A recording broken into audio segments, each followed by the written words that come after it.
Krishna's eyes. Except, of course, Krishna's eyes are even more beautiful.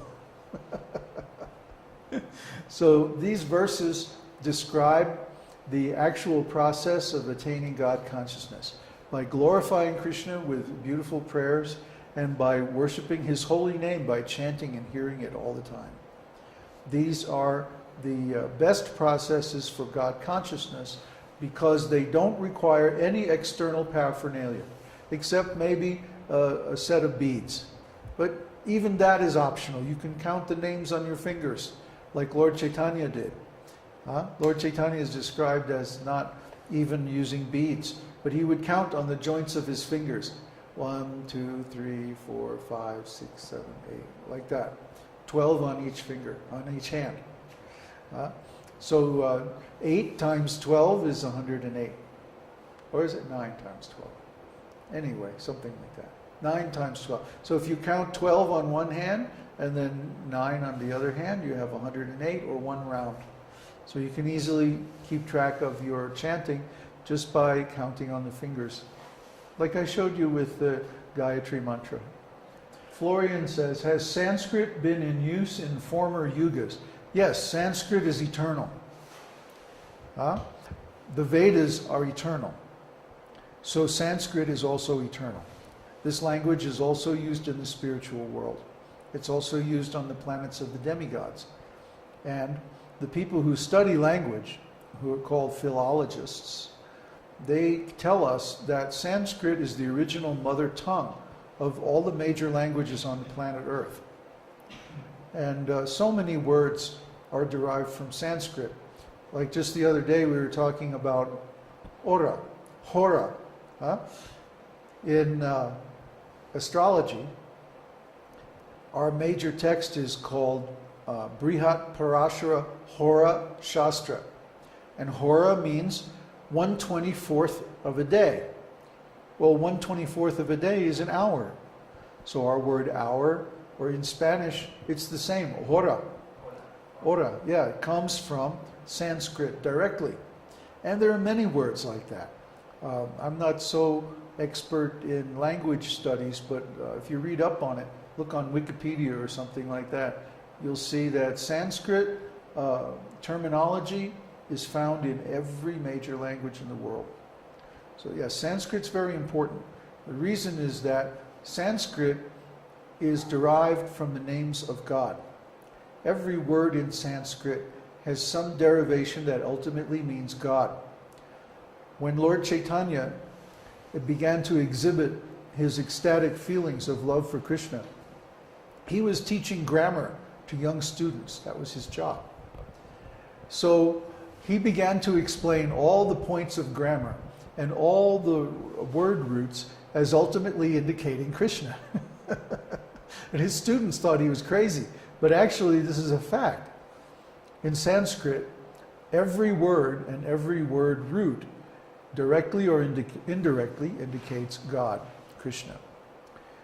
So the Sanskrit language is very sacred. It's very potent because it's sacred. And also the Sanskrit poetry really has only one purpose, and that's to describe sacred terminology, sacred concepts, sacred philosophy.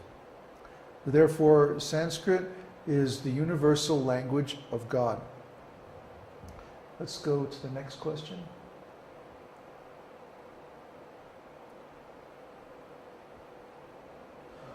What is the importance of counting the chanting? From Neville? Okay. Well, the purpose of counting is so that we can develop a routine. Routine is very important as far as increasing our productivity and remaining steady. We all know people who have no routine. They do whatever they feel like whenever they feel like it. And the result of this is that they really never get anything accomplished in life. We saw Srila Prabhupada. He was the perfect example of a routinized person. He had a daily routine that never varied. You could set your clock by Prabhupada's routine. Amazingly enough, he would fly all over the world, and wherever he landed, he would simply resume his routine schedule in the local time zone.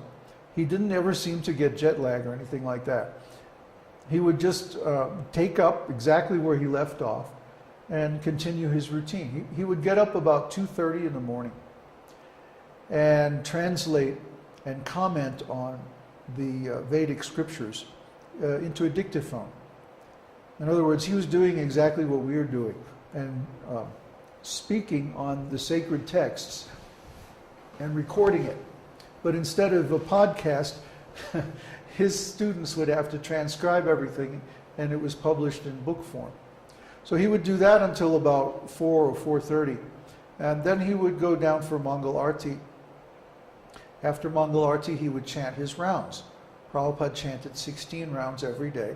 Then he would go for a walk, right around sunrise or a little after sunrise. He would go for a walk for his health. Then he would come back to the temple and meet with the administrators and do business.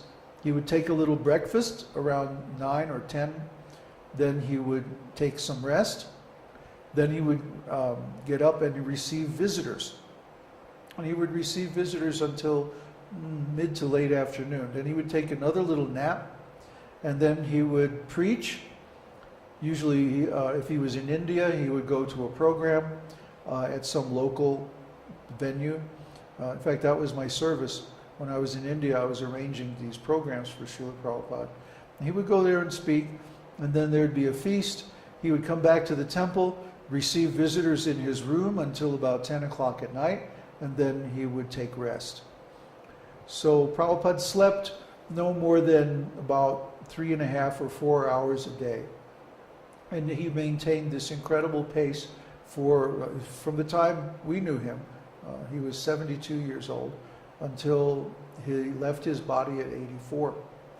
So Prabhupada did this. We asked him, how did you do it? Because nobody could keep up with him. He would burn out personal secretaries and servants at a very high rate because he was so energetic, nobody could keep up with him. How did he do it? We asked him, and he said, by regulation. In other words, by routine. By doing the same thing every day at the same time. Just like the sun. And if you do this, you will find, like every morning I get up and I get on the internet and I preach. I answer my messages, or I do a podcast, or I create some new page on my website or something like that every day. And I've been doing this now for, 3 or 4 years. Get up in the morning and do that first thing. The first thing I do is something to benefit all my students and serve Lord Krishna. And as you can see, the website has grown and has become like an enormous ocean. Even I don't know everything that's on the website. So how did I accomplish this in just a few years? By regulation, by routine, by doing it every day. Similarly, if you chant your rounds every day at the same time and chant a regulated number of rounds, then over time you will build up a lot of strength in chanting the holy name. Next question.